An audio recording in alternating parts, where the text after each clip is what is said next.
প্রিয় ছাত্রছাত্রীগণ, এখন আমরা ভূগোলের 120 নম্বর পেজ নিয়ে আলোচনা করব। প্রথম প্রশ্নটি হলো, কুঞ্চিকল জলপ্রপাতটি রয়েছে গ ভারাইহি নদীতে। 2 নম্বর প্রশ্নটি হলো, একাধিক বারকাম পরস্পর সংযুক্ত হয়ে তৈরি করে খ একলে বালিয়ারি। 3 নম্বর প্রশ্নটি হলো, ইনসোলেশনে তাপের প্রভাব সবচেয়ে বেশি পড়ে ক্রান্তীয় অঞ্চলে। 4 নম্বর প্রশ্নটি হলো, ফ্রান্সের রোন উপত্যকা প্রবাহিত শীতল স্থানীয় বায়ু হলো মিস্টাল। 5 নম্বর প্রশ্নটি হলো, মোজাম্বিক ও মাদাগাস্কার স্রোতের মিলিত প্রবাহ হলো ক আগুলা স্রোত।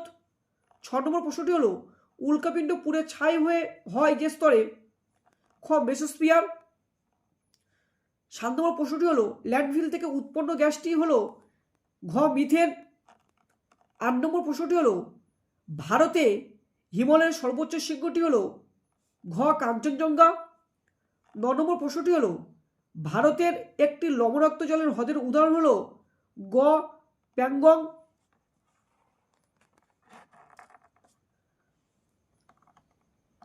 10 নম্বর প্রশ্নটি হলো, ভারতের উত্তরতম স্থানটি হলো ঘ ইন্দিরাকল।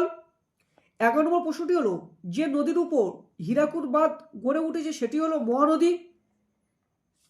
12 নম্বর প্রশ্নটি হলো, ভারতের পশ্চিম উপকূলের বৃহত্তম বন্দর হলো ঘ মুম্বাই। 13 নম্বর প্রশ্নটি হলো, দক্ষিণ ভারতে বাজরার অপর নাম হলো ক কুম্ভু। 14 নম্বর প্রশ্নটি হলো, ভারত থেকে প্রেরিত কৃত্রিম উপগ্রহ হলো গ IRS।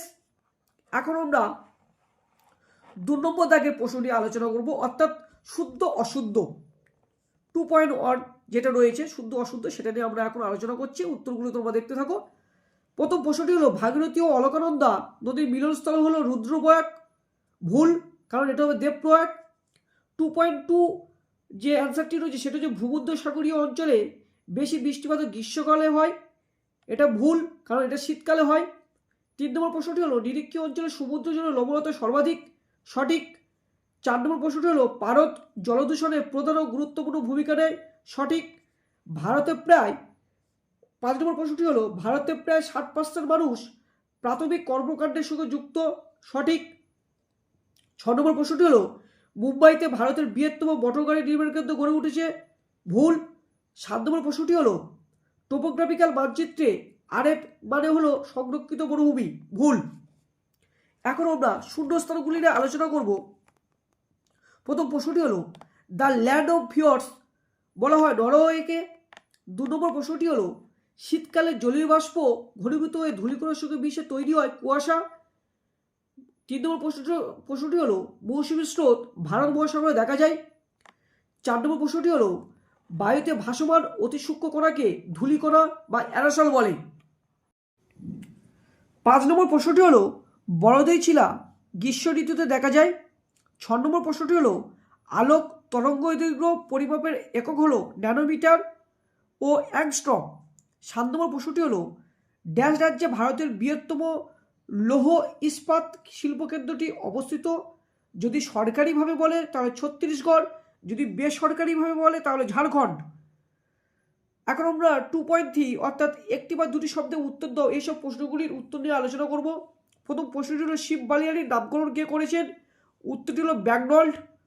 2 নম্বর প্রশ্নটি হলো, প্রতিভ ঘূর্ণবাদ কথাটি প্রথম কে ব্যবহার করেন? উত্তরটি হলো ফ্রান্সিস গল্টন।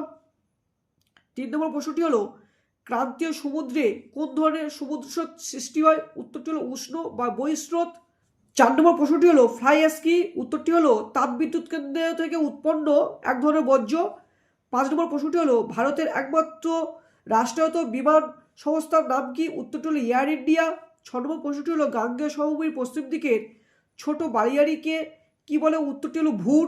7 নম্বর প্রশ্নটি হলো, কোন বায়ুপ্রবাহ দ্য ডক্টরস উইন্ড নামে পরিচিত? উত্তরটি হলো হারবাটান। এখন আমরা ডান দিক ও বাম দিকগুলি মিলিয়ে দেখব। চিকমাগালুর কফি গবেষণা, মাল্লাত পাহাড়ি অঞ্চল, দিল্লি সেল, লখনৌ ইক্কু গবেষণা।